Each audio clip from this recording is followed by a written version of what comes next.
but you would have never heard any X music. Because X doesn't exist. Port the game, you coward. They won't. That's like the one game that will stay with the Wii U. They were like, we need one Legit, game to dude. stay behind to be the gravestone, and that's Xenoblade X. So there you go, Salu. That's the end of the Wii U, because everything else has moved on.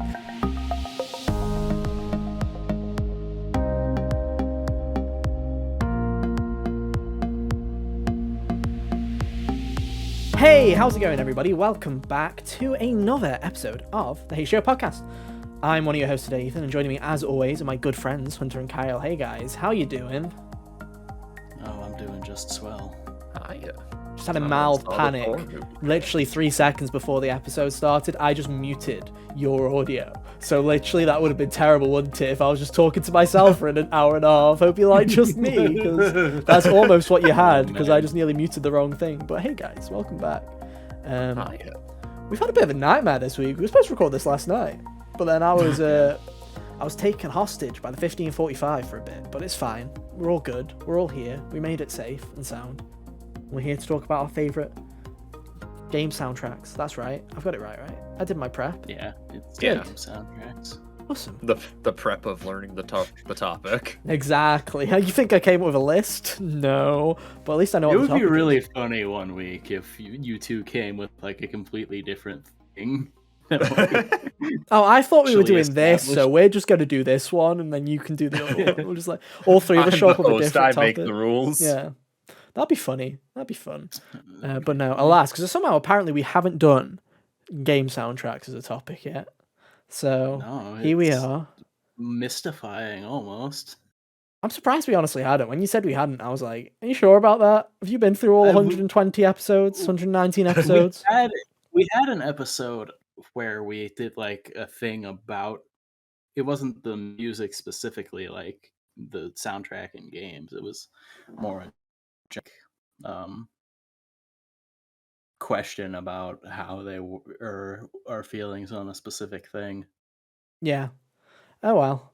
We're going to do it today. And then we're just going to talk about all of our favourite game soundtracks and hang out while we sit here in the video game apocalypse, where there's nothing new to talk about every week. Hope you weren't looking forward to Forspoken, because that ain't coming this year.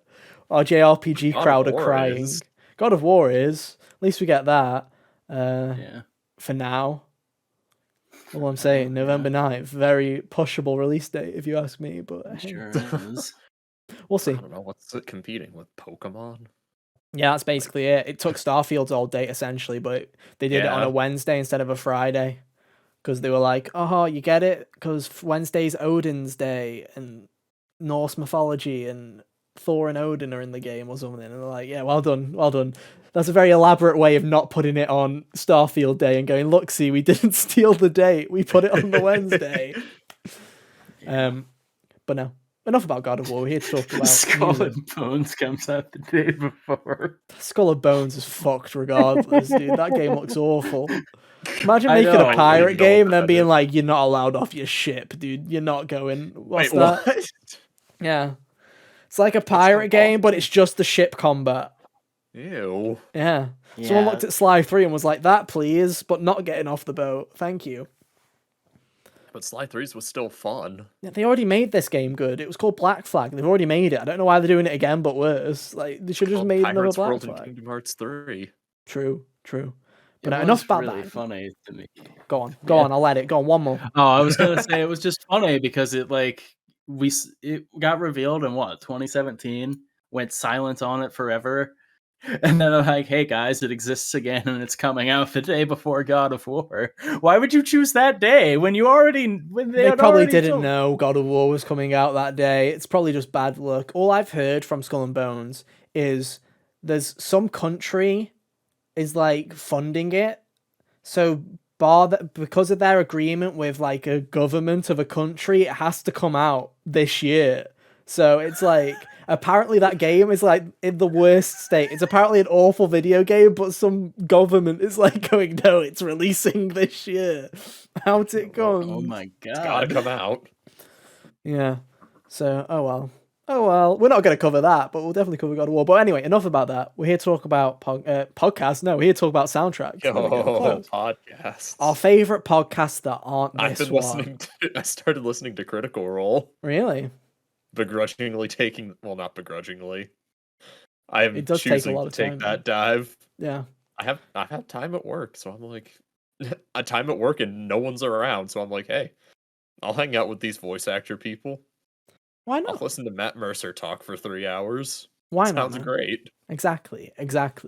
But yeah, anyway, welcome back everybody to the HGO podcast. Every week on Mondays at 5 p.m. UK time, 12 p.m. Eastern, you can catch us talking about everything that we love in the world of gaming. You can find us on podcast services, just search for Hot Gamers Only or go to youtube.com/Hot Gamers Only, where you can look at our stupid faces each and every week. No real housekeeping. It's still a bit dry and quiet in the video game world. We've got a couple of reviews in the Somnium pipeline. Files review should be coming up this week or the following.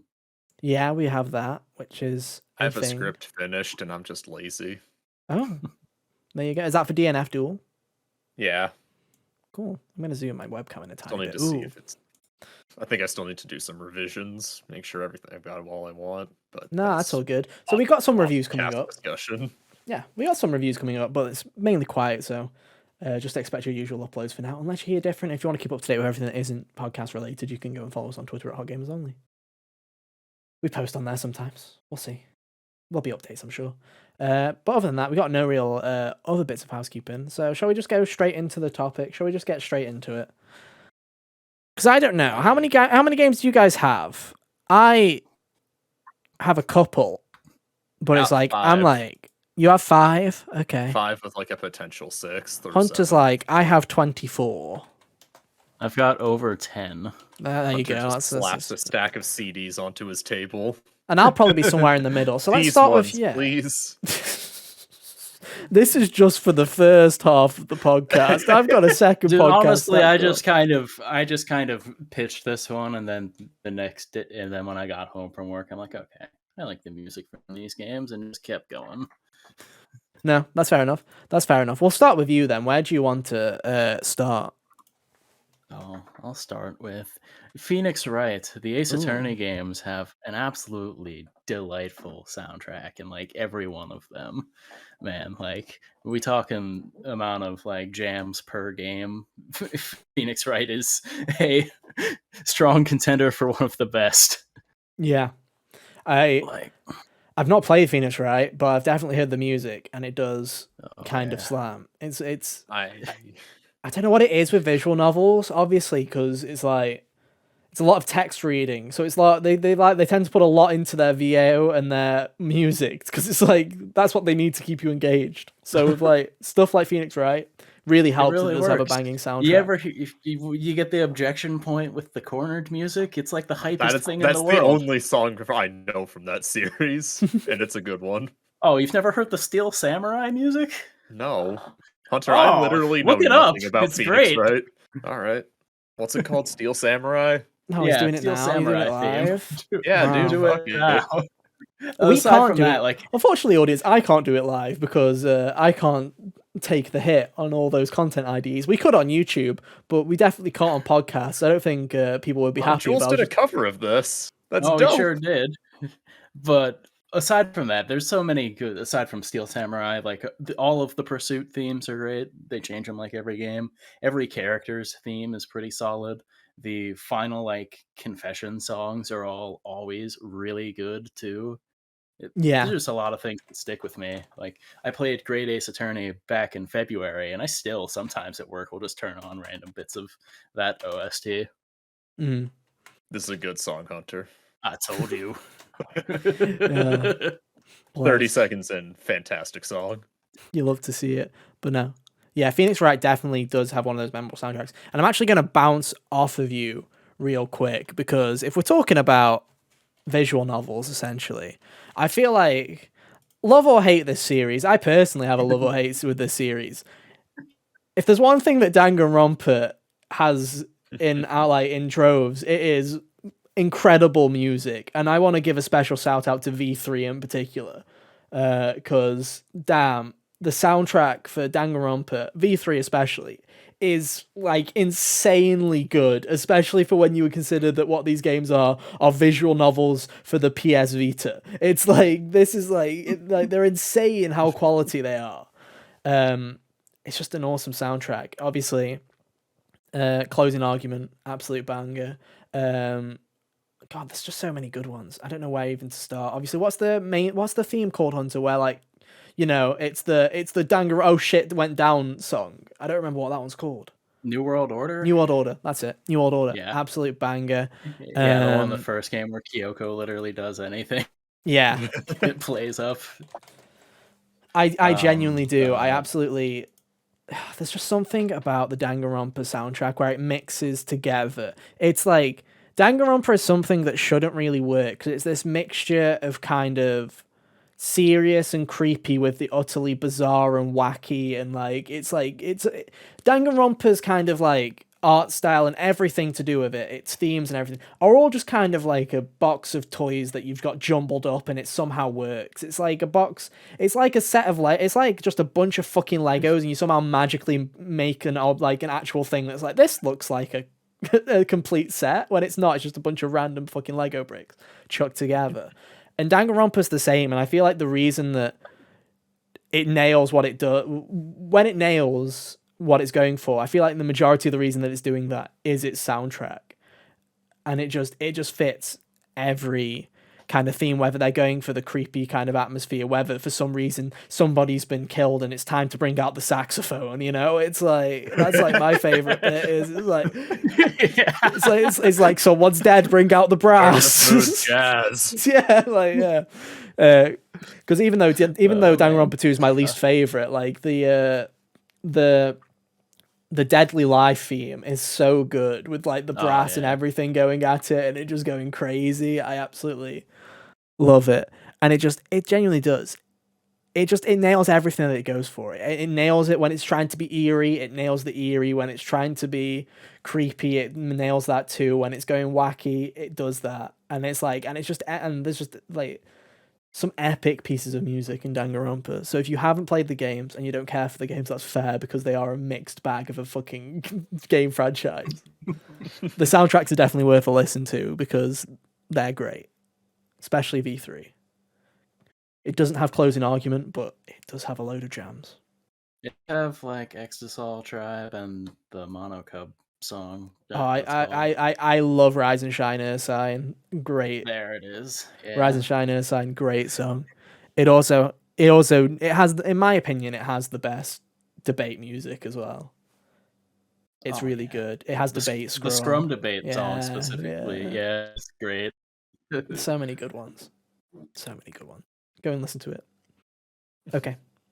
Kyle? All right, I think I'm going to start off pretty simple on my list and go with some good old Super Mario Galaxy. Mario? Yeah, dude. In this economy? Damn, that's crazy. Go on then. Yeah, this was a fully orchestral soundtrack, which I believe was Nintendo's first time doing something like this. And honestly, I think it works super well for the kind of game that Galaxy 1 is. Mm-hmm. Galaxy 2 also had the orchestral soundtrack, but I'm not focused. I don't remember Galaxy 2 as well. But there's just a lot of really good sound music in that. One of my personal favorites being, I mean, it's the one everyone loves. It's Gusty Garden Galaxy, which is just like absolutely stellar song. And all the songs just fit the worlds so well. Even the lesser levels, like Dusty Dune. Yeah. I don't like literally. Here's my thing is I'm not a real gamer. I've not played Mario Galaxy. So that's my thing is it's like I've heard bits and pieces. I've heard, but I can't be fucked. I don't like Mario. I'm sorry, Mario fans. I just don't enjoy Mario games enough to go and play 3 old ones. Galaxy would be my most likely though, if that makes you feel any better, Galaxy fans. But it's like I'm not going to. I've heard plenty of Galaxy music, and I'm like, yeah, it has. It definitely is the most epic of the Mario scores. Like you can very much tell that it was that orchestral because they just go all in with it. Yeah. Instead of the MIDI beeps and boops. Yeah, which they also went and carried on with in some of the future ones as well. But it is. I think that's the thing with Galaxy is they were going for grand with everything, whether it was the spectacle and whether it was with the music, and I feel like it does really fit with that kind of, planet hopping adventure kind of soundtrack. I really do think it matches it quite well. Yeah. It definitely the orchestra helped in terms of the variety. What you were hearing too, like compared Galaxy's soundtrack to Mario 64, where half the levels had the Bomb however Battlefield. that's Yeah. yeah that, and then the other ones, and then the other get ones like the Lava Land and Desert just had that, I don't know, theme that was heat incarnate, Yeah. essentially. Yeah. Like and those would wear on me after a while because you heard them in like almost every level. Yeah. And then even like going Yeah. off of, or sorry, go on, Hunter. Oh, I was gonna say the only things that stood out for me from 64 were like the Ultimate Koopa and such. Well, yeah, and then that even got remixed for the Galaxy games. Yeah, good stuff. True. Good shit. But no, good soundtrack. Like it. Hunter? Might as well hit the other Nintendo classic here, the Legend of Zelda series. Hey. I do love the music in these games. Series wide, it's fantastic. They've got so many good ones, like the Forest Temple theme and Ocarina. The Shadow Temple theme too is really good. Skyward Sword's got some great ones. Playing that game again last year made me realize I remembered way more about the soundtrack of that game than I thought. Like the Skyloft music is really good. The Demise battles are fantastic. Man, I love the credit music in that game. It comes at you like the end of a Star Wars movie or something. It's great. I think overall my favorite in that series though is Majora's Mask. Like it gives you a lot. It gives you a lot of the best of what Ocarina of Time had, like Saria's song and all that, and then you get things like Stone Tower and the Final Hours music. Oh, the Final Hours music. It's like one of my favorite songs in video games, man.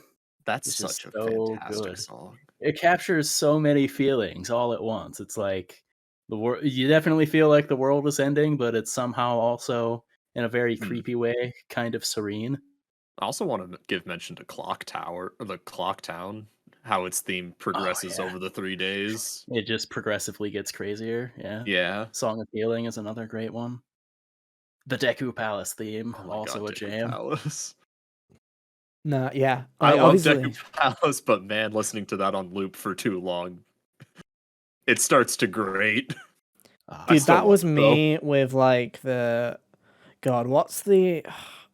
Is it called in Wind Waker? Is it what's the temple where you're guiding the little bird person around with you? Oh yeah, is that the wind? Is it the Wind Temple? I think that's the Wind Temple. Yeah, it's like that piece of music. I like the Wind Temple music and Wind Waker, but also I started to hate it because I was in there that long that my fucking brain was melting, and I was like, enough! I don't want to listen to you anymore. Let me out. Why do I have to carry this fucking bird with me the whole time? Because like the only Breath of the Wild is my only Zelda game that I truly like love. So Breath of the Wild soundtrack, by the way, better than a lot of people like to give it. People act like there's no soundtrack, but yeah, I know, and it's crazy. Like, dude, its usage of old themes in the game or other themes in the series is really good. The first time I heard Cass play an Epona song on the accordion, I popped off. Yeah, amazing. The music for the castle when you're making your final run up to Ganon, also fantastic. I just whenever I think about Breath of the Wild, I always think of the release date trailer. With the main theme in it, and it's just like I still to this day cannot think of a more hype trailer, and I didn't even like Zelda.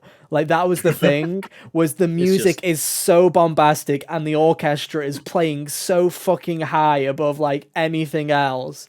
And it's just like when you hear the Zelda theme, even if you're not a Zelda fan, even if you despise every single game in the franchise, you can't tell me that you didn't watch that trailer and as the orchestra was jamming, you didn't get shivers shivers because I got shivers. It made me buy a Switch on day one. I didn't care, but I was like, I had a Wii U. I could have just played it on Wii U, but I was like, no, that music's so good. I'm all in. I'm buying a Switch on day one. It's just, like I say what you want about Zelda, but its soundtrack is one of, if not the most iconic soundtracks in video game history. Absolutely perfect. Now, I don't know where to go from here. Do I go? I've got some controversial picks, but I'm going to save those for later.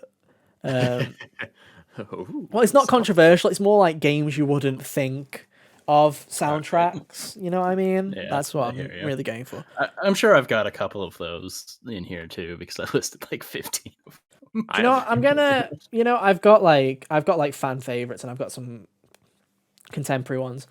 But it's like, I'm going to go, we're going to stick with iconic, because it's like, there are very few themes in video games. Hunter probably already knows where I'm going with this. There are very few themes that kind of live up to it. And, you know, as someone who owns like 6 copies of this video game, I'm going to have to give it to this franchise, as much as I don't want to. You obviously have the Zelda theme. You have like the Mario theme. I don't think there is anything more like up there on that same level than the Elder Scrolls theme. Elder Scrolls music is great. Elder Scrolls music is the definition of a vibe, where it's like, it's music where when you listen to it outside of the game, you're merely just reminiscing about the game more than actually going, this is a great piece of music. But it sticking you in the role of where you are and sticking you in that world, it does a fantastic job of. Yet at the same time, the fucking theme for Elder Scrolls, whether in any version, but obviously it's going to have to go to Skyrim for how loud and bombastic it is. But it's just, I don't think you can find... I'd genuinely be surprised. I still think you could definitely, in 2011 and 2012, you could definitely play that to somebody and people would pick up on it, even if they're not huge into gaming. I still think you could probably play the chanting from the Skyrim theme, and people who aren't gamers will probably go, I've heard that before. I know what that is. It's just one of those songs that is just it's just so hype. And even if you're like I don't care for Skyrim that much, for as many copies as I own, you think I'd love that game. I don't. I think it's just fine.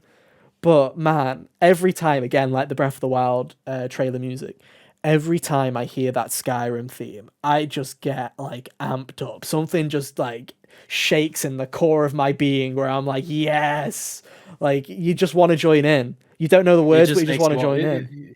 It's one of those things where it just makes you want to charge into battle or something. I don't know. It makes you energetic in a way that like certain music I listen to makes me want to fight, as in like Slipknot makes you want to break things, and then other things like Skyrim, there's more, I don't know, a powerful kind of feeling. Genuinely, it does. It makes you feel like you're about to go and kill a massive beast, dude. It's like you're going to go and kill that dragon with your bare hands right now as we sing the theme song, and it's just like there's just something epic.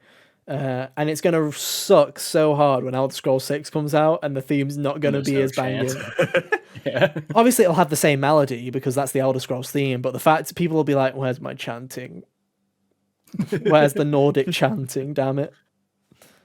But no, actually, absolutely iconic. And it's not just that song. The rest of the soundtracks for all the Elder Scrolls games are very...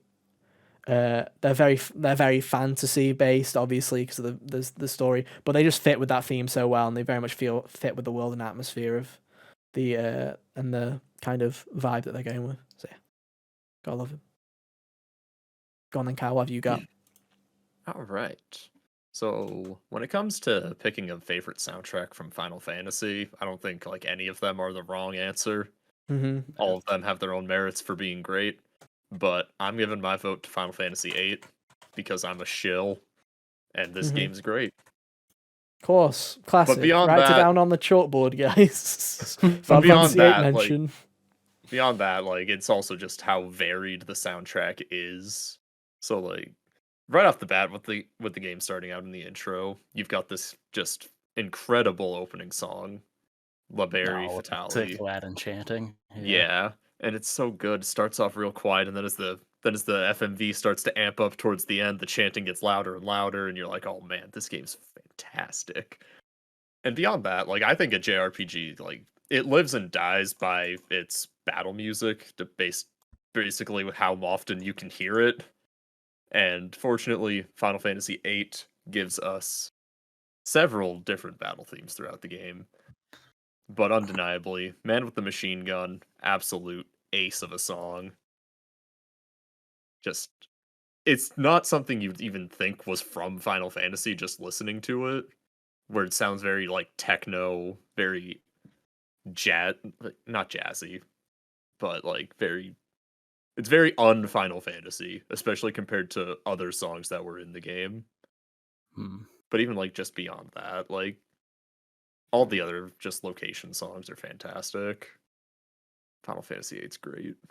8 was the one that started the vocal main theme tradition that they stuck with later on.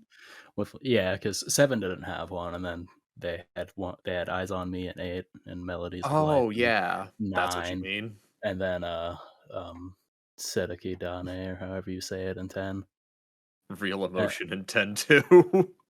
Or the other the one. other 1,000 years, 1,000 words. 1,000 words, yeah. 1,000 years is that's another song. And I lost track after that because,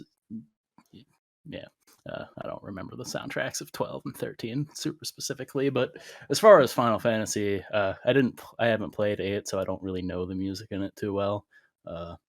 9's OST is probably it's between 9 and 10. 9's is also really great. 9's is fantastic. Like I just mentioned, Melodies of Life is great. Rose of May. Yeah. All of Beatrix's associated themes, like that one, Sword of Doubt, the one that plays when you fight her, also great.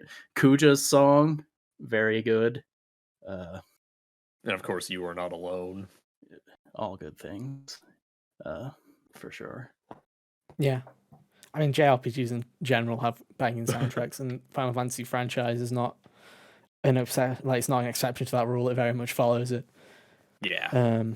I mean, yeah, Nobuo Uematsu is just absolutely legendary as a composer. Definitely. So yeah. I'm a 7 normie, so that's all I know is all the 7 music. That's it.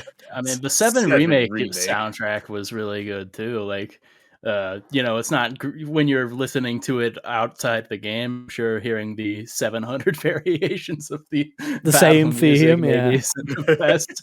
But in the game, it really works. I think all of that is really good. They managed to make the first time you hear Those Who Fight Further a really cool moment with the way they redid the Airbuster, I think is what that boss is called.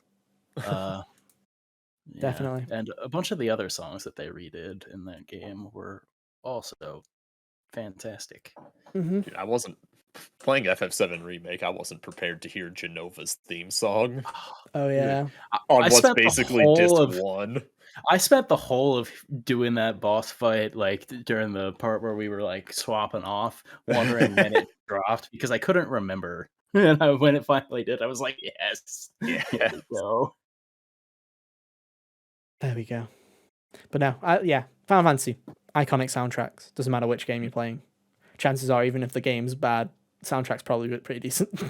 Yeah. Even 15, if you played back the title screen music to me, I could probably tell you it was that. I couldn't summon it from memory, but he has to get a bash in at 15 every moment he can, dude. Every moment he can. Yep. I've never played 13, but they have a really good. The battle music in that game is Blinded by Blight is absolutely killer. Yeah. Anyway, Hunter, what have you got? No pressure or anything. Just following on from Final Fantasy. I'm gonna go to this is more of, it's iconic to a lot of people for different reasons, but the Tony Hawk's game, like they're the classic games in that series. Hell yeah, now we're talking Real Man Ska soundtrack over here. None of that RPG pussy shit, Real Man, dude. Tony Hawk, dude, that defined like some shred that gnaw, baby. Honestly, I would never bash that. I just wasn't expecting to hear that. Hell yeah. Like, so many classics. Superman from Goldfinger obviously popped off a lot in the was it in Pro Skater 1 or 2 where that was actually, but Um, yeah, just a whole bunch of great punk rock, ska, punk bands got a really good footing in like the early 2000s, late 90s because of those. And I listen to quite a bit of that stuff today, still, even. Nice. Now No, I it's gotta just know, Hunter. it's What's up? iconic, bro. When you were playing the game as a kid, did you ever just like leave the game on to listen to the music? I'm sure I did a few times, for sure. Mm. It's just Yeah. that's one thing I miss. Like because it's like other than like sports games like FIFA, you kind of still get some music, but it's like Dude, FIFA there are doesn't certain even games from like the 90s and the 2000s that are just time capsules Yeah. of like the era. Because it's like even FIFA 10 years ago, genuinely, you go back and listen to like old FIFA soundtracks like FIFA 12, FIFA 11, they're still like really good like takeaways from that year. Now, EA's being a bit cheap, so they always go for like the same kind of genre and stuff like that. You'll get a bit of like stuff where it's like churches is in FIFA 22, so it's like you'll get bits and pieces of like actual mainstream stuff, but most of the time it's more of like underground kind of music now. Where it's like back in the Yeah. day though, 90s, it was like Tony Hawk had like Dude, everything that people wanted in good it. good licensed soundtracks. Like when they're good, they're really good. Like Mhm. Tony Hawk is a great example of it for sure. No, I'd like I've got another one, dude. I've got another one. oh I can follow you yeah. back off that. Go Guitar ahead. Hero, dude. Oh Genuinely. yeah. Oh yeah. Absolutely iconic like playlists, like genuinely. I feel like everybody has a personal favorite Guitar Hero, and it's not to do with improvements to the game design or anything that they've done like that. It's solely personal preference based on Just the what's your track favorite list. playlist. Yeah. To me, it'll always be a mix between 2 and World Tour. I know there's massive fans of 3. I also really love 1. There's so many good songs in the Guitar Hero franchise. There's a reason that it sold so well and it did so well. It wasn't. Obviously it was because it was a gimmick, but also because there was great songs with the gimmick. It's like if you had given someone a guitar and then gone, "Here's a load of shit songs that no one wants to play," no one would care. But when it's like, "Here you go, have a load of pop, rock, and punk songs that just everybody knows and really loves," it's like they're iconic. It's just like unbelievable soundtrack. World Tour will always be my favorite. Uh, personally, but that's the one I played the most because 3 that was was like the one we had 2008. for the most, and to this day, like I still appreciate that game because Rise Against is one of my favorite bands, and their song "Prayer of the Refugee" is in that game, and I started listening to them because I heard that. Guess what? Yeah, Misery Business from Paramore is in World Tour, and that was the first time I heard Nice. Paramore. Yeah. That's where I first listened to Paramore. So that's that. But there's so many. There's even Jared is it 30 Seconds to Mars. That was Jared Leto's band, right? Yeah, even Jared Yeah, Leto's in this game. It's 30 iconic. seconds more. It's iconic, dude. But I do love The Kill. It's a good song. But there's so many good songs, like, Misery Business. You got Jimmy Eat World in here. Like I said, you got La Bamba, dude. What a fucking tune, dude. What an absolute World Tour tune. had that one had System of a Down in it. Spiderwebs, no doubt. Great. Love that song. There's so many good songs in Guitar Hero in general. Everyone has their favorite. Hotel California was in this one as well, wasn't it? Eye of the Tiger. Yes. This what game. What game. I don't What a care. You're all game. wrong. This is the best one, dude. Look at this. It's got Hotel California, dude. Oh, so good. Living on a Prayer, Bon Jovi. Yeah, fuck you all, Oh, dude. This game's So great. many, so This many game's greats. great. But regardless, I there's something about, again, you couldn't do Guitar Hero today. You genuinely couldn't. You wouldn't like They've it wouldn't tried and work it didn't today. work. No. But man, it's a great little time capsule of the time and the era of the 2000s of just like greatest hits. It's great. I love it. Anyway, Kyle, I assume you're going to go back to normal soundtracks now.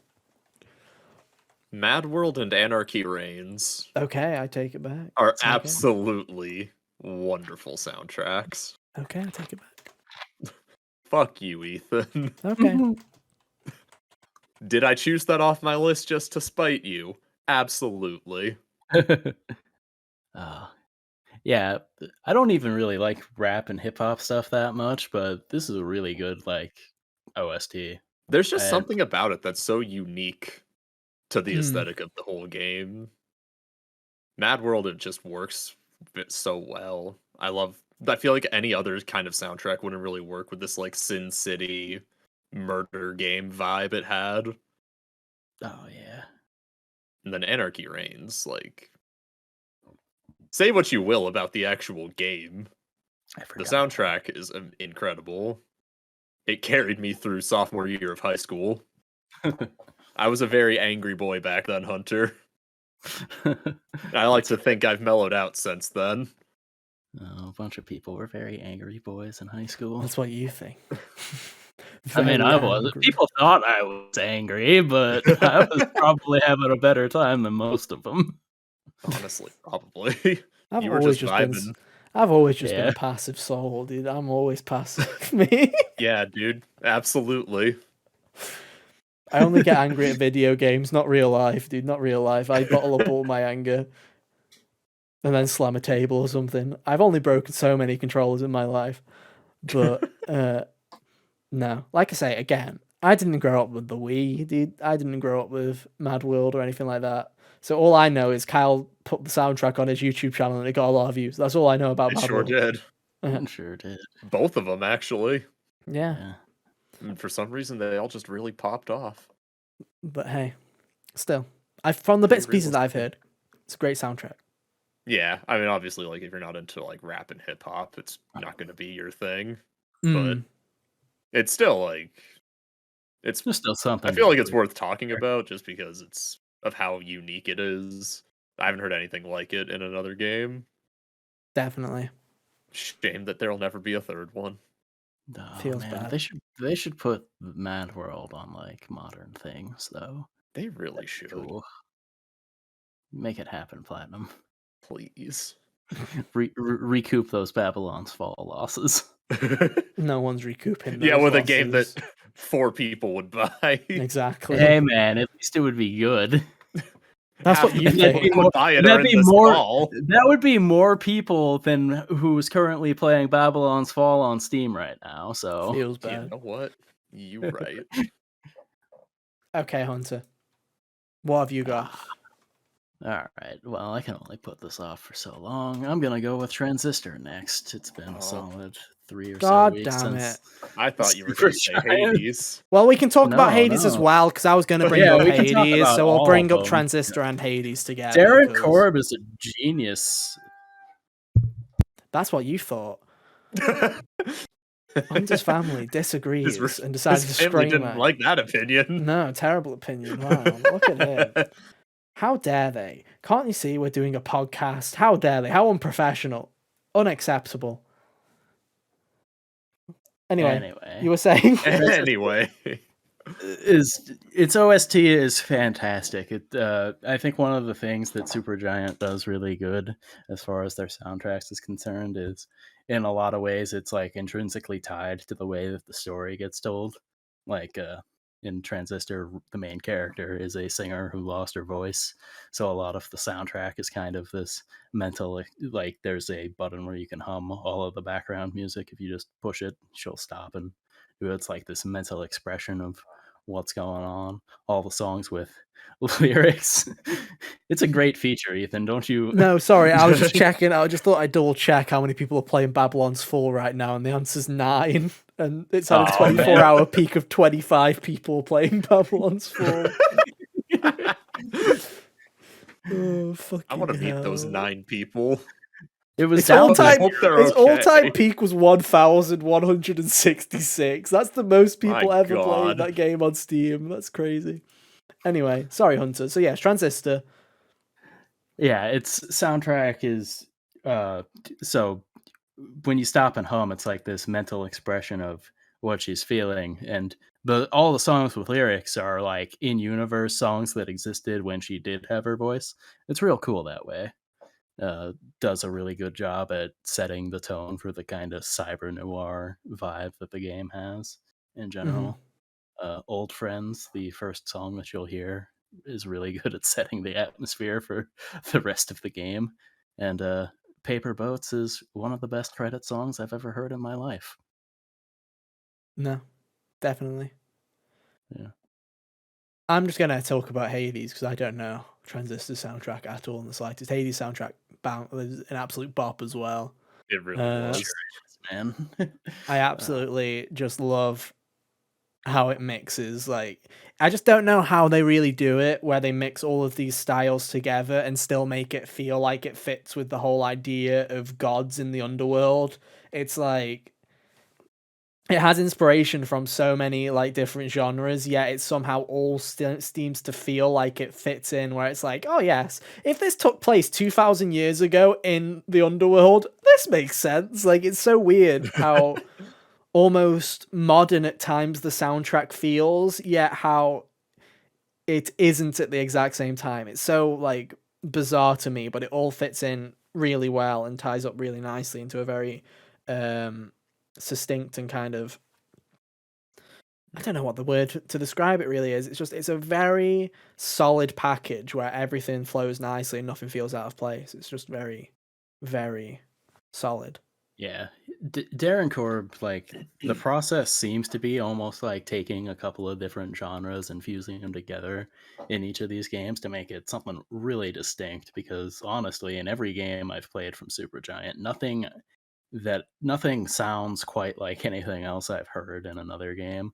Like, you could succinctly say that a lot of Hades sounds like ancient Greek doom music, but that's not exactly accurate, like on the if you go into specifics. It's just an easy thing to say to get people to pay attention to it.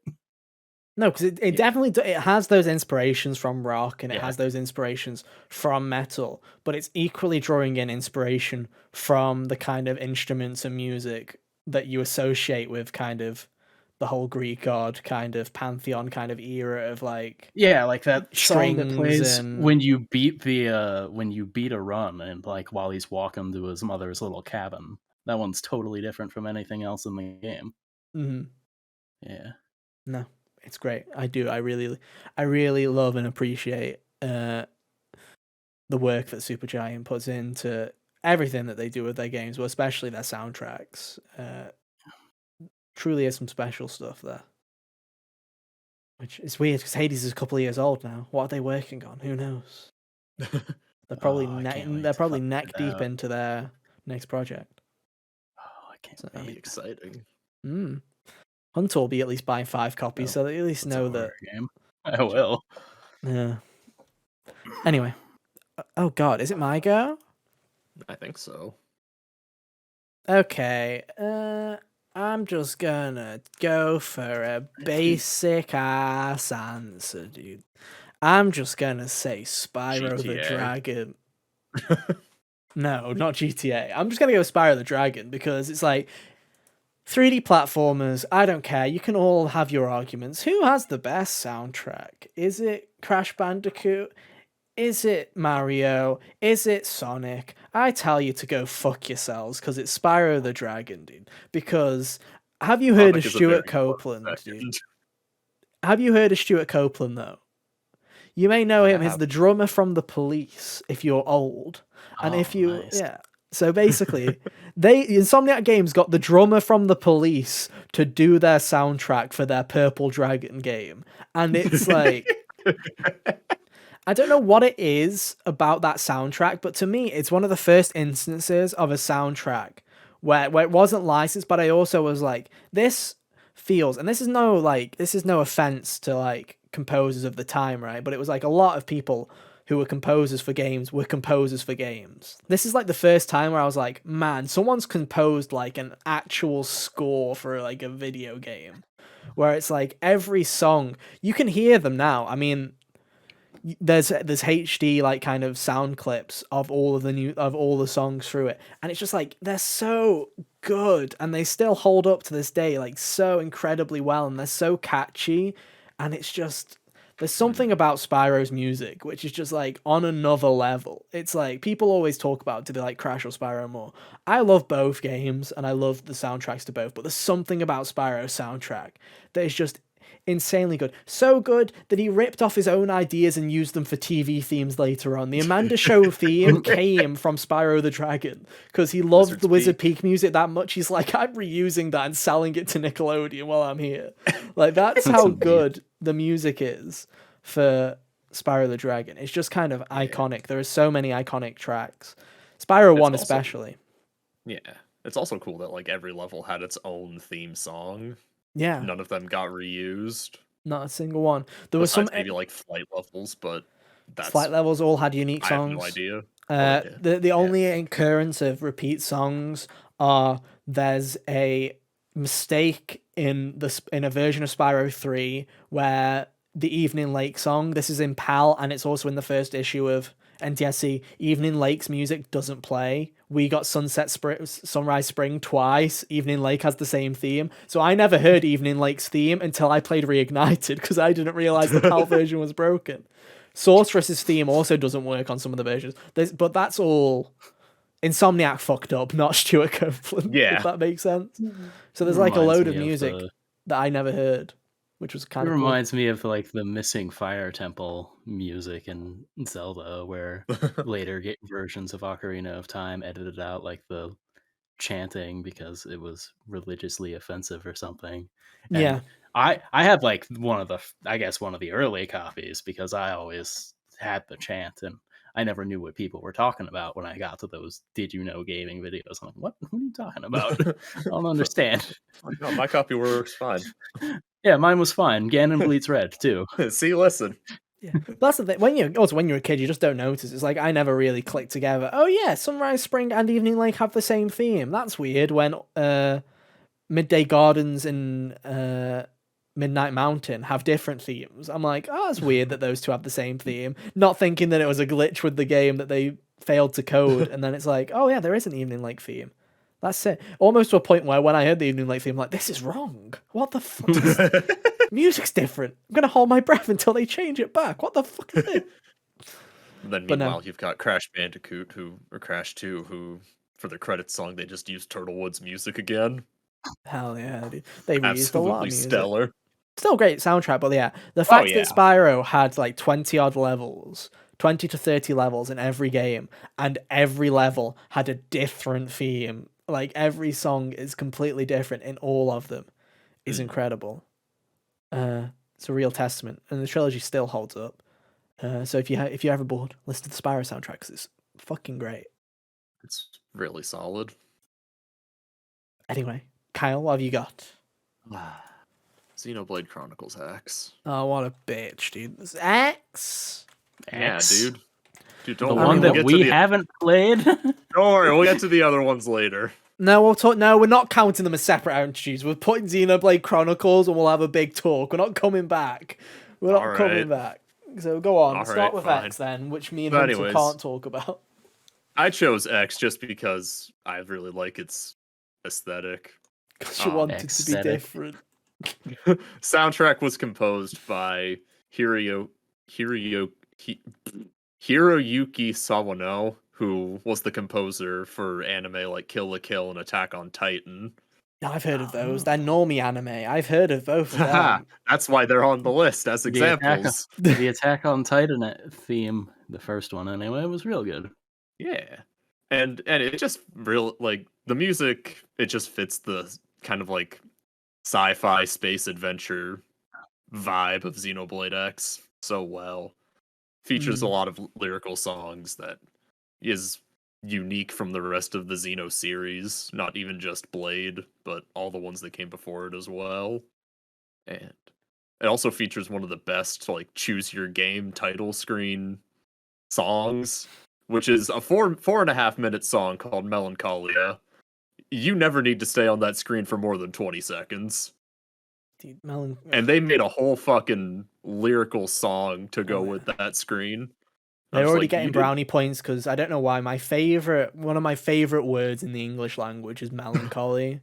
I don't know why. It's just like you know, it's just like such a flamboyant way of saying like I'm just feeling Yeah, I just love it. It's such a it's like one of my favorite words. I use I'm like I have such a basic kind of like typing pattern when it comes to my words, when it comes to the words that I use when I write. But it's like melancholy is like that's my variety word. That's like my that's my look at me lit major. Enhancer. Yeah, exactly. That's my thesaurus word. But no, honestly. Like, obviously, I haven't played X. It's the only Xenoblade game I haven't played yet, unfortunately. You own it. I do own it. One day, I'm busy playing P3. Play You got me it. playing one old fucking RPG. Give me a This break. game's from Dude. 2015. It's not Give me even a that break. old. It's on the Wii U. It's dead and old for me Dead anyway. console. Dead console ratio.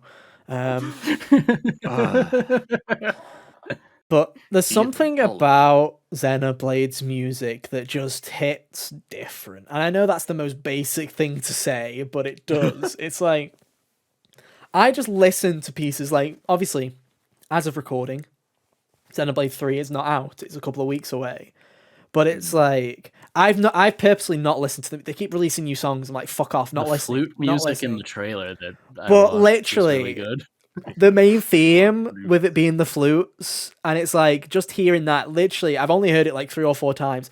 Goosebumps every damn time I hear it. Like, there's something about Xenoblade music that just makes me want to cry instantly. It's like one of those songs where I'm like, I can guarantee that those flutes are gonna fucking kill me at the end of this video game. I already know that those flutes are gonna destroy me at some point.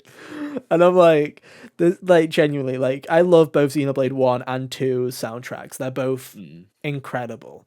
I love 2's more, slight bias, but also, people are wrong. Xenoblade 2's soundtrack's better.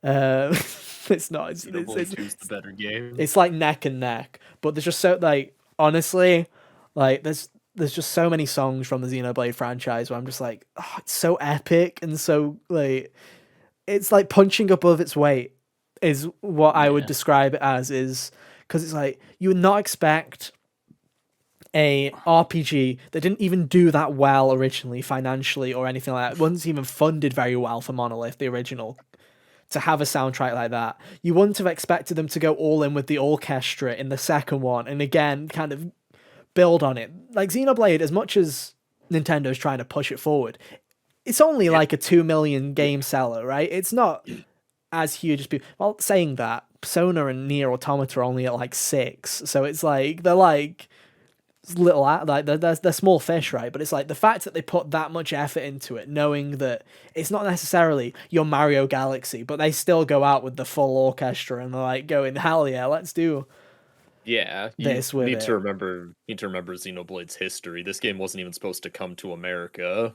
Oh, and yeah. even when it did, it got shipped to GameStop only for $70. Yeah. And, like, Nintendo wanted this game to fail, and yet, here we are. But no, there's something special about Xenoblade music, whether it is the atmospheric, tear-jerker kind of songs. Then there's also just the battle music is, again, just phenomenal. Oh, yeah.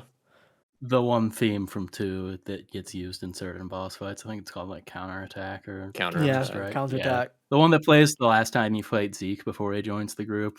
Oh yeah, I love that one. Yeah, Zeke's it's real good.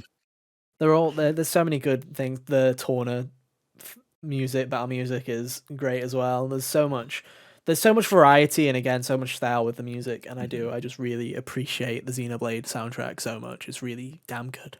Put it on Spotify, cowards. Please. But then also with Future Connected on Definitive Edition, you're on Biona's shoulder, whole new battle theme. Yep. Don't need to do it. Whole new set of songs. It's wonderful. Didn't need to. Didn't need to, but they did it anyway. It's great. Yeah. Xenoblade, genuinely. One of the things I love about it is its soundtrack. That's super good. You should definitely go and have a listen to them if you haven't already. Do give them all a listen. But you should already know that anyway, because you probably played Smash, and if you've played the 2 Smash stages, you've probably heard quite a bit of decent music from them. That's all I'm going to say. That's true. But you would have never heard any X music. Because X doesn't exist. Yeah, as I take a it's swig. on a dead console. That no one bought. Port the game, you cowards. They won't. That's like the one game that will stay with the Wii U. Like, genuinely, they were like, we need the the Wii U. We're burying the Wii U. We need one Legit, game to dude. stay behind to be the gravestone, and that's Xenoblade X. So it's like you bury your Wii U and you stick your Xenoblade X case as the fucking tombstone, and then you go, Salu, that's the end of the Wii U, because everything else has moved on. Even Tokyo dude. Mirage Sessions got a port. And there goes Xenoblade X. We're going to be 80 and there's still no Xenoblade X port. No God, X2, yeah. no nothing. I won't even remember what a Xenoblade X is when I'm 80, bro. In a Let's be couple real. of console stay generations, losing.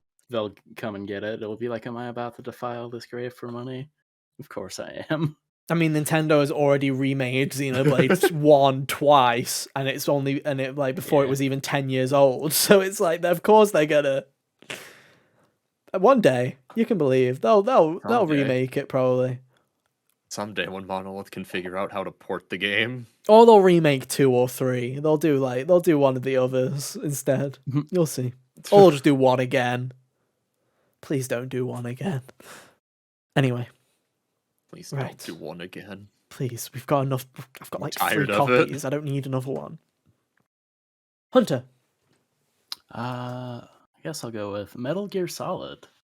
The music good in Metal choice. Gear Solid is fantastic, series wide. Like if we were doing 3x3s for this, I could genuinely do a 3x3 for all 4 of the main games. All 4? All 4 of the ones that are the most important. Okay. 1 through 4. Okay, someone's just missing 5 up. Like, no, not you. No. 5 is okay. Like a lot. It's hard for me to like attach. Like there are good songs in 5, like Sins of the Father, but a lot of it is, you know, how Death Stranding was just kind of Kojima's Spotify playlist. Shut Metal the Gear fuck Solid. up. I love Kojima's Spotify playlist because he has churches and I like churches, so I'm fine. I don't with that. disagree with this. I think it was all good music, but Metal Gear Solid 5 was like that, but specifically like Kojima's 80s Spotify playlist. Oh, nice. As far as the other games are concerned, like 3, Snake Eater, absolute classic. Oh, yeah. One of the best intro songs to a video game you'll ever hear. It has a bunch of other really great themes in it as well, like the theme for the final cutscene, Debriefing, fantastic. The Shago HUD theme, really good. I think 2 might be the one that, if I hear, is it's like got the least amount of songs that I'd go out of my way to listen to, but every time I hear it when I turn on the game, it's the one that gets me in the most in the mood to play it. Mm-hmm. You know what I mean? Like, yeah. Outside of the main theme and Yell Dead Cell, there aren't really that many that I'm out there looking for. But when I hear like the music, just the general sneaking music and like the areas of the game, it's really fitting for it. Yeah. No, definitely. But I'm sorry, I'm still just shattered from the blasphemy of Death Stranding soundtrack. Death Stranding, that wasn't a slight. It was just getting my point across. I'm just messing with you. No, Metal Gear, obviously, just a very iconic franchise. So of course, it has an iconic soundtrack to go along with it. Yeah. All the Metal Gear music I know is from Smash Bros. Nice. I'm sorry, Hunter. Revengeance also, it's Encounter is a very good song. Encounter is a great song. Like that's iconic in its own right. The Metal Gear Revengeance music also fantastic, because I kind of forgot to say anything about that. But all of those boss themes are top tier. Mm-hmm. Yeah. No, definitely. Right. Well, we tried. I'm going for the basic. Bitch, dude. It's Persona time, baby. Woo! Because people won't know, because I haven't really mentioned it, but I've been playing Persona 3 finally. My boy. Yeah. And man, dude, like, it's a great soundtrack. It's a great Persona 3 on its own is a great soundtrack. I just really respect the thing about Persona that I really respect. And I respect it more now that I have I'm like 85% of the way through Persona 3. So it's like I have basically played all three of the modern The new Persona trilogy. games. Yeah, the modern Persona games, as we'll call them, even though they're not modern because it was 2006. Is The how modern Persona formula. yeah, Yeah. the modern formula. But I think the thing that I respect the most is genuinely how different all three of the soundtracks are, yet they manage to nail the vibe each and every time. Yeah. I don't know how they did it, especially between 3 and 4 with such a tight like turnaround between those two games. I'm very much impressed with how much they managed to do in 2 years in terms of the difference between Persona 3 and 4, because it's a much bigger, like, obviously you can see where there's copy and paste kind of like elements, and they very much did basically do a Breath of the Wild 2 where they just took the engine and took everything that they were, and they were like, right, quickly, let's make something with it. Let's do it. Let's make a new story entirely, but let's use the bits and pieces.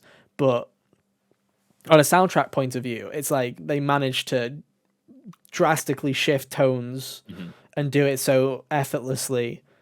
It's just kind of like, it's kind of enviable, really. But yeah, there's so many good songs in every Persona game, right? We can go through like Persona 3, 4, and 5. There are so many, whether it's battle themes, whether it's like Burn My Dread, whether it's God, I'm gonna have to get up the Persona 3 list because I genuinely don't listen to the Persona 3 soundtracks. I didn't want spoilers, but so I don't know the actual names of Persona 3 tracks. City, Iwatodai Dorm, the school music.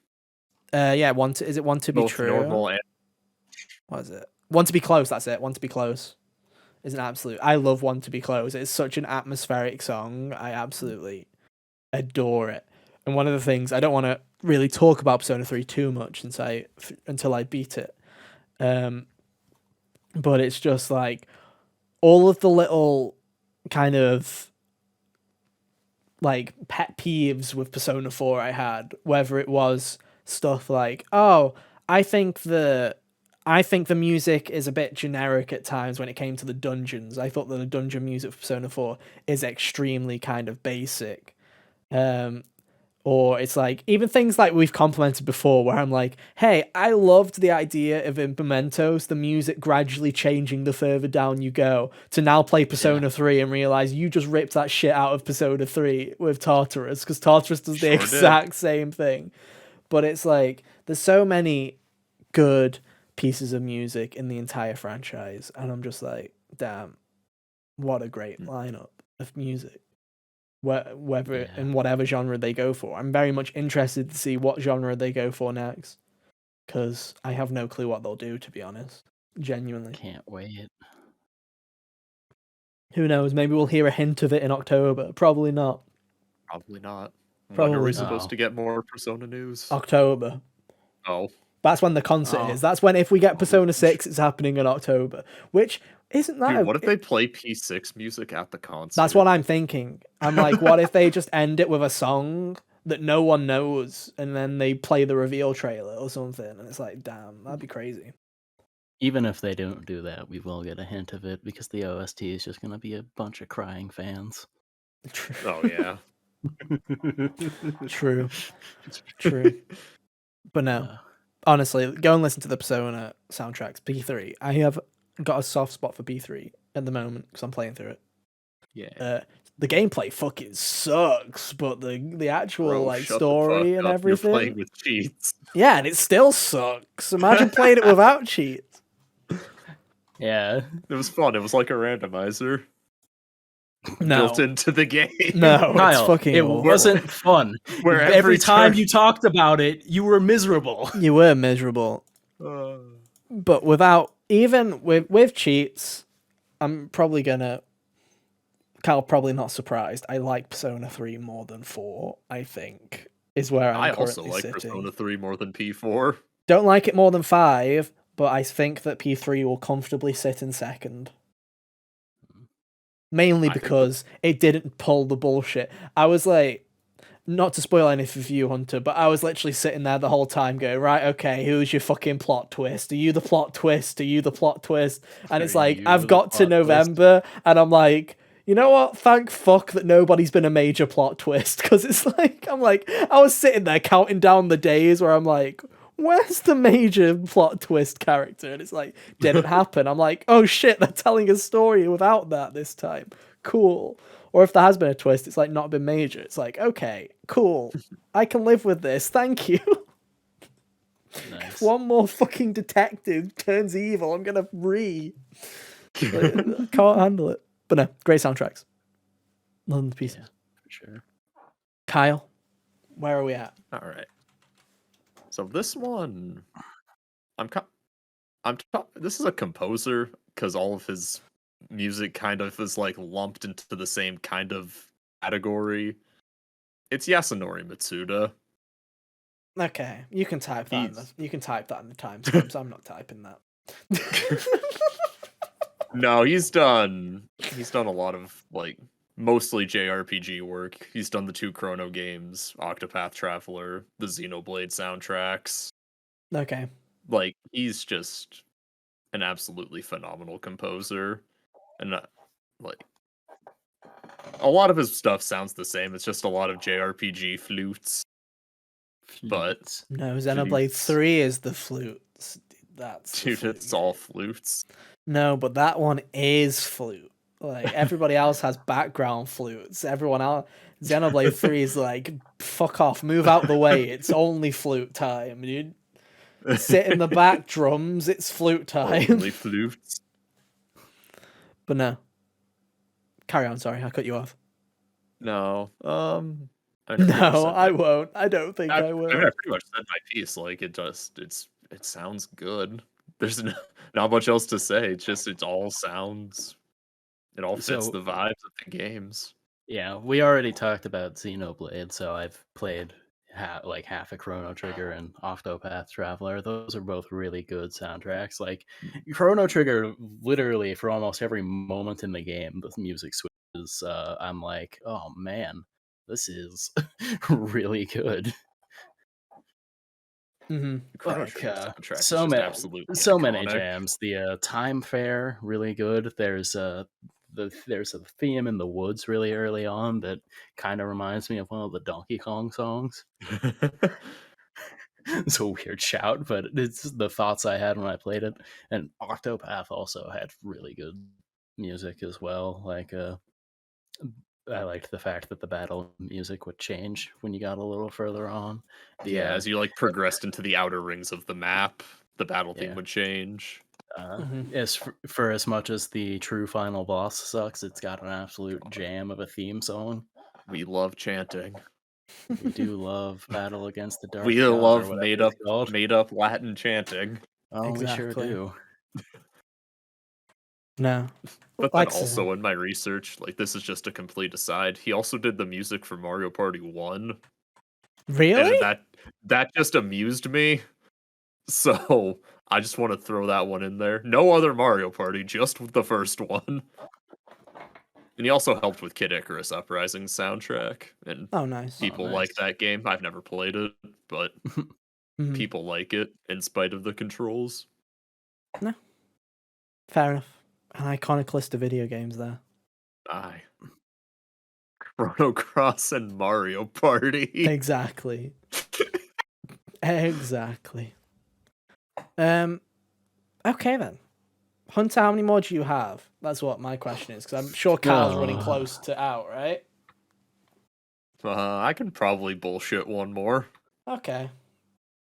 I could do a few more, but like we can do a few also more. limit it.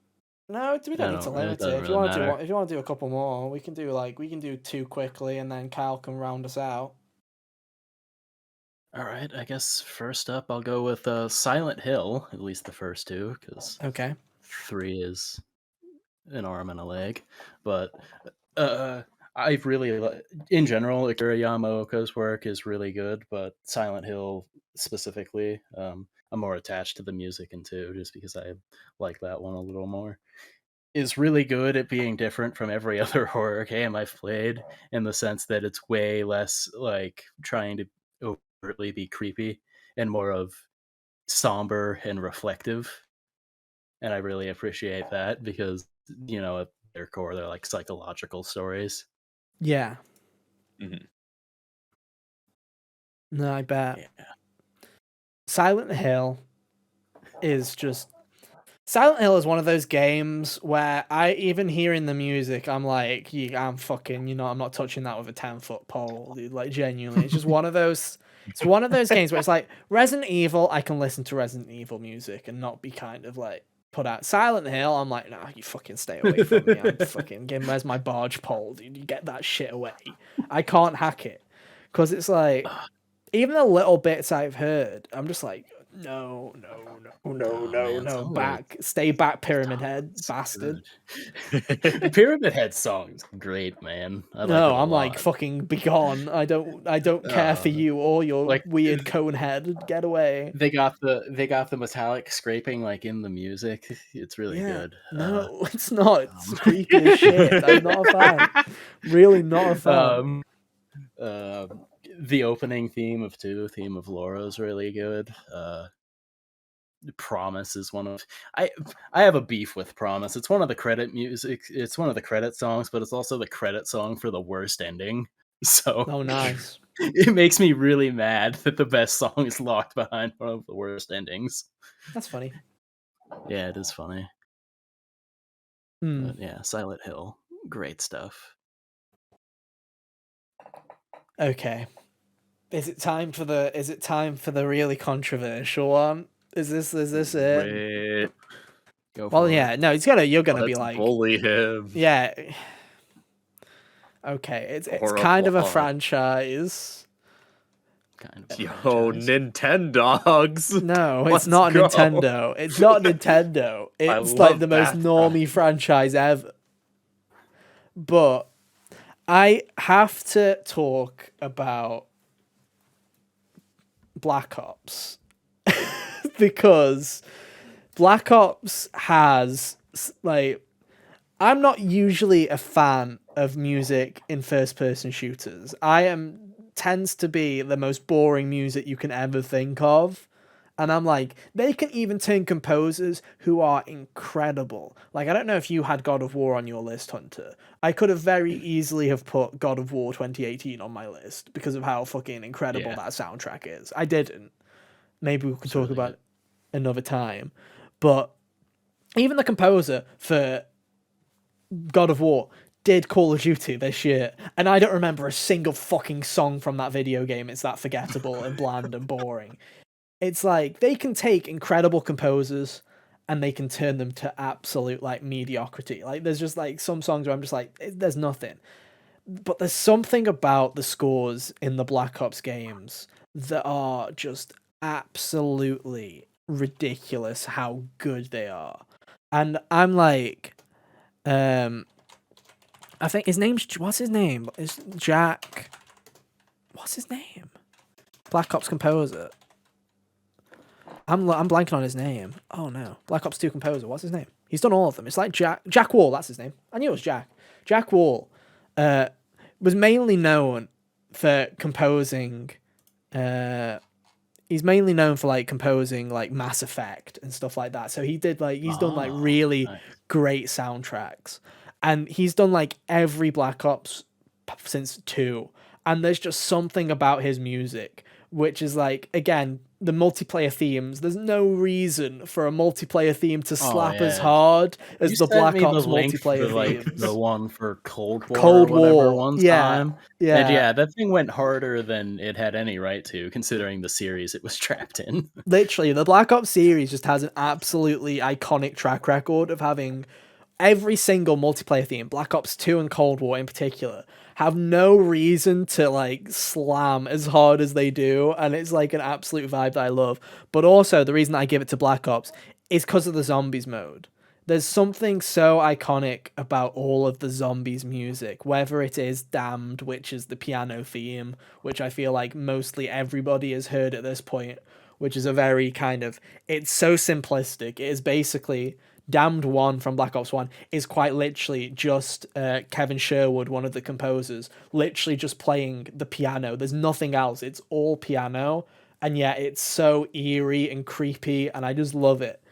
And it's just the fact that they're able to do the creepy stuff like that. They're able to do these original scores where they have, in what is essentially a side mode, they have their own iconic soundtracks and things where you have Damned, you have Samantha's theme, Samantha's Lullaby rather, where you just have a load of music which is so damn good, and how I just don't get how on such a small budget they're able to go, okay, right, in one video game, we're gonna have the first one, which is the one where all the money's going into it. We're gonna have it be a 1930s thriller where every piece of music is based on the 1930s. We're going to change all the jingles that we usually have. Everything is 1930s.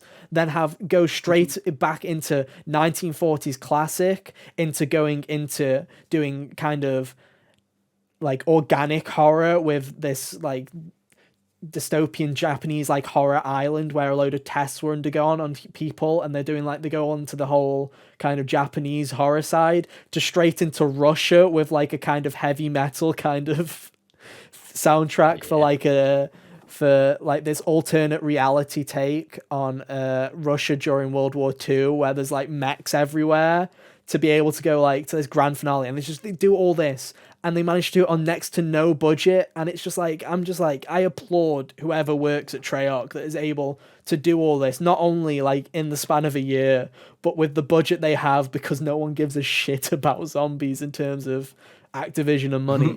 I'm just like, I have to give them props. Also, the fact that they make a heavy metal song, like every single DLC, every single map they make, they do a new actual song, which is just really cool. It's like, imagine if if in Call of Duty every zombies map had a devil trigger, essentially, where they had their own kind of like actual song that isn't just for a video game. It's really cool. So yeah, unironically, there are parts of Call of Duty soundtrack that does slap, and Black Ops is definitely one of them. Right, Hunter. What else? What else have you got? Is this the final one for you? Or do you have a couple more? Yeah, we can call this the last one. Okay. Yeah. What have you got? Bloodborne. Oh, I was gonna bring up FromSoft. Yeah, FromSoft is just. Oh, it's so good, man. Like, the opening cutscene's got its own theme that's real solid. The fight with Gascoigne, and I think he has like this general Hunter's theme is what his is. Hunter's Dream, really good. I love the Hunter's Dream music. The Hunter's Dream, really good. Iconic. Oh, God, so good. Oh, the Gehrman fight, really good. It's just so epic. DLC, the old Hunters DLC's got a couple of absolute jams. Like the fight against Lady Maria just doesn't stop being fantastic the more it progresses. The fight with the Orphan of Kos is the theme for that, also really great, and the whole theme for the area before it, very eerie and good at setting the scene. I also really like Murgo's Lullaby, that music box theme that you hear throughout the game. Mm-hmm. Yeah. It's really good. There's so many good pieces of music in Bloodborne, and it's like I say, it's going all in again on that kind of orchestral, kind of loud, kind of almost threatening soundtrack, where it's like you feel like the soundtrack is against you in its own way at times, where it feels like the soundtrack is as much the villain as the thing you're fighting. I just love that about FromSoft games in general, because I've got to give it to Elden Ring as well. As much as I do not really care for Elden Ring that much, God, FromSoft has this magical way of having a main menu that is literally just a fucking JPEG, yet have the most incredible like opening music of all time. They'll literally just have the fucking box art on the thing with a press start to begin, yet they've got like this bellowing kind of Lord of the Rings kind of epic music just to start you off, and it's just like. The thing with FromSoft is a lot of their games is environmental storytelling. So a lot of the music plays such a massive part in those games, because especially if you're like me, I can't be fucked to read all of the item descriptions and try and piece stuff together a lot of the time. But you at least get the vibe, and you at least get what they're going for just from the pure feeling and reaction to the soundtrack alone. That's all you really need to really feel like you're in their world. Which is true for all of their games, from what I've played. Like, I can't really remember so much about the time I was with Elden Ring, but in Bloodborne, at least, like for a lot of the time, it's not like the soundtrack was going off the entire every second you were playing it. A lot of time it was like ambient up until you encountered something, and then it starts going hard, and it really makes a moment out of it that way too. Mm, yeah, it's just There's something about FromSoft games that are just again, I like they're just they're just iconic in their soundtracks where it's like it's not necessarily a soundtrack where I'm sitting there going, oh yeah, this is gonna get stuck in my head or whatever. But it's like if you listen to it, you're like, damn, like this is just good music, just really solid music, especially for boss fights. Yeah. Absolutely love it. Also, fun fact for you, Hunter, and Kyle, I guess, is it Mio, one of the characters in Xenoblade 3? The person that looks like Nia. I think her name's Mio. Voiced by the same voice actor who voiced Rani in Elden Ring. I only just clicked on that. I was like, damn, that's weird. I never expected the FromSoft cast to cross over with the Xenoblade cast. That's crazy. But yeah. Interesting little tidbit. No. Kyle, we'll let you go properly last. So, oh god, I've got to come up with a final one. Fuck. No. I've got mine ready if you want me to go. No. If we're going for atmospheric, I can go with atmospheric. I can work with that. You said GTA earlier. I'm not actually going to pick GTA. I'm going to go with Red Dead because, as always, whenever I get a chance to bring up Rockstar, I want to bring up Red Dead Redemption and not GTA because fuck GTA. Yeah. But no, again, in terms of environmental, it has its moments and it has its own, but it's like in terms like there's something about Red Dead soundtrack where you genuinely feel like you're in a western, where you'll have those moments where you'll just stumble into it. It's kind of like Breath of the Wild, where you'll just stumble into a town and it'll play just like a little melody, like it'll play like a little string of a song or something like that, where it's like it genuinely does just constantly feel like you're in a western. It's like the soundtrack kind of complements the game, not the other way around. A lot of games like Persona, the soundtrack kind of becomes its own kind of embodiment, right? The soundtrack becomes the game where you're like, I'm jamming here. The gameplay is secondary right now. I am vibing to Take Over. I am not going, oh, I'm having fun playing the gameplay here while listening to Take Over. It's like, no, this is Take Over featuring the video game. Whereas Red Dead is, again, it's like FromSoft, where it's just like, sometimes in Breath of the Wild, sometimes you just don't even realize it's there. But it's just adding to that kind of atmospheric tension where you can hear the kind of out of tune strings playing because you're starting to become in danger. And it's just like, it's just the way that the game kind of plays with its little environmental cues and its little music cues to just kind of build you into that world is just great. I just love that. I'm just a sucker when people are like, okay, you're on horseback, so the horseback kind of feeds into the music as you're going and stuff like that. It's like, as the pace builds up, the music pace builds up. So if you're in a chase, a lot of the time, one of the things that I absolutely love is the music's in pace with how fast you're going usually. So it's like, the music just kind of feels like you're kind of trotting on the beat in a way, because it's like it genuinely feels like it's a movie, as if it's been timed perfectly that's the shot. It's like it feels like that constantly, and I just love when games do that. It's just like one of my favorite things. I love reactionary kind of music.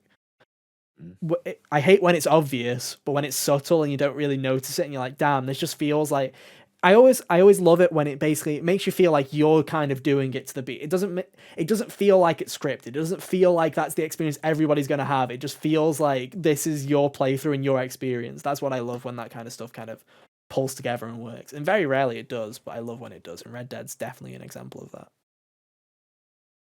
Right, go on then, Kyle. Bring us home. What have you got? What's your final one? So when I originally made my list, I put in some rules for myself. And I'm about to just say fuck those rules, because I don't want to ignore this. It's Guilty Gear. Guilty Gear, why? What was your rule? What rules were these breaking? My rule was no Guilty Gear, because I felt like I talked about it too much. But like, how dare you? The soundtrack is just like, even like from all the games, the soundtrack is just way too iconic.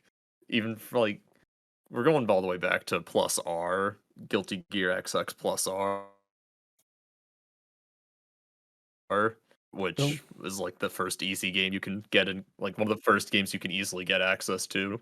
And like that game, it was all just instrumental, and it was all the characters had their own unique themes.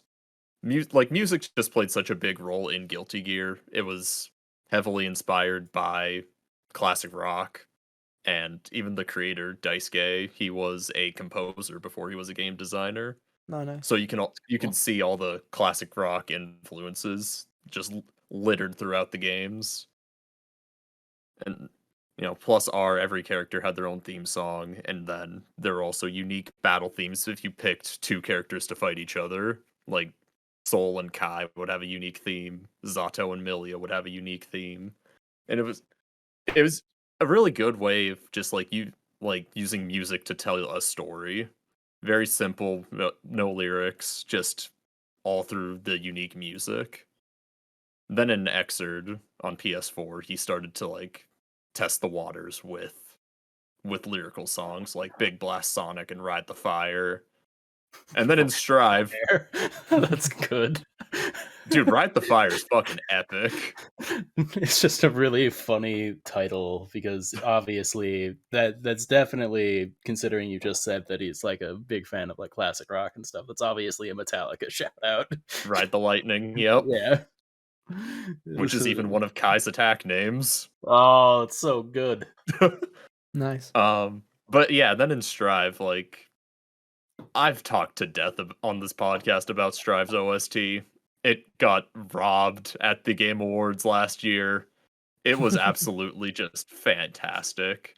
And it's just, with all the new songs they added in, and also songs from the older Guilty Gears, it's basically just like a greatest hits of 20 years of history.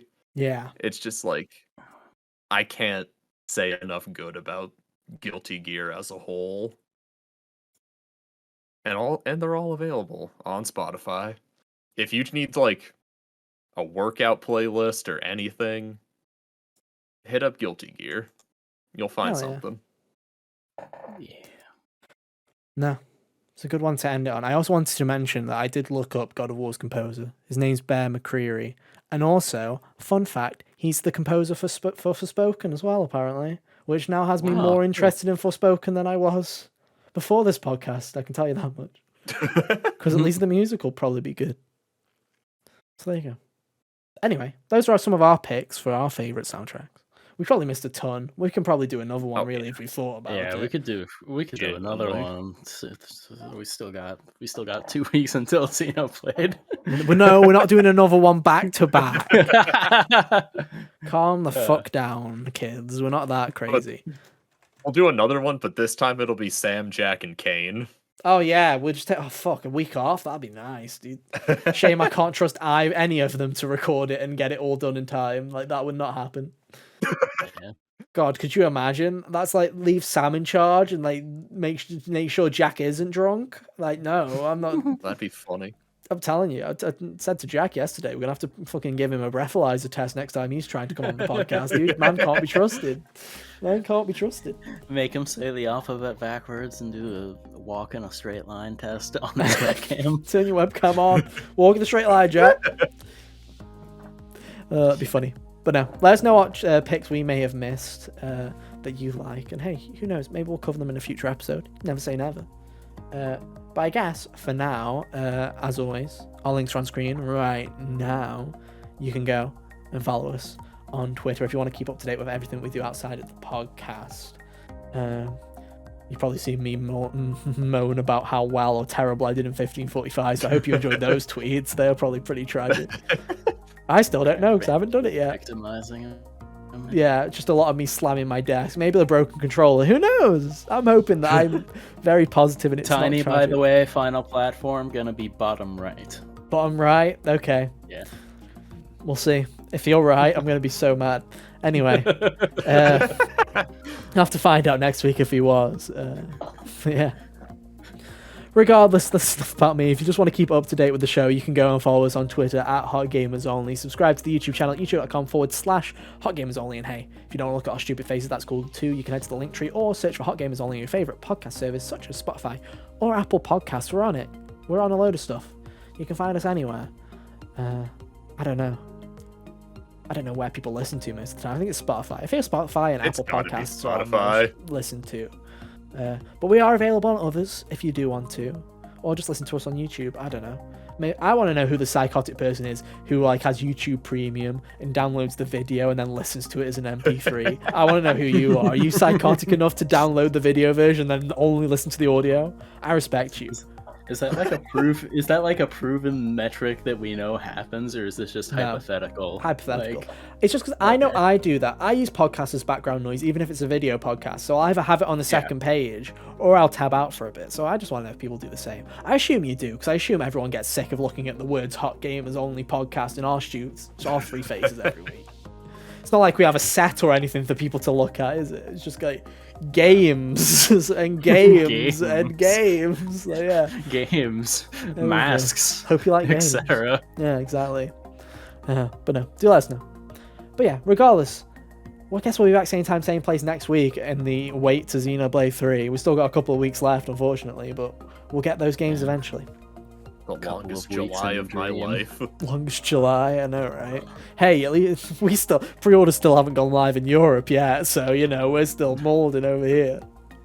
I might not have a copy yet. We'll see. We'll see. But anyway, who knows what we're talking about next week? I have no clue, but I guess we'll find out soon. But you'll find out same time, same place next week. That's for sure. But until then, have an awesome week, and yeah, we'll see you next time. Bye. See ya. Toodaloo.